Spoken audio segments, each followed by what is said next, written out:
Guys, baba na kami. Tanghali ngayon ng pasok namin, guys.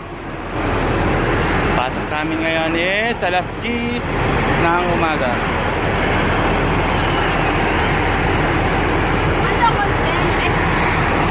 Content muna, wala tayo pang content. Mainit, guys, mainit. Alas 10 ng umaga. Ayan, tingnan nyo, sobrang init, oh. Yan ang duty namin ngayon. Oh, ayan, konting pahagip, diba? Nakikita nyo naman, nakikita nyo na ito sa vlog ko, guys, diba?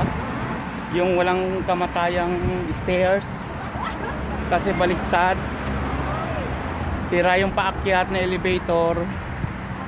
Ayos yung pababa, oh.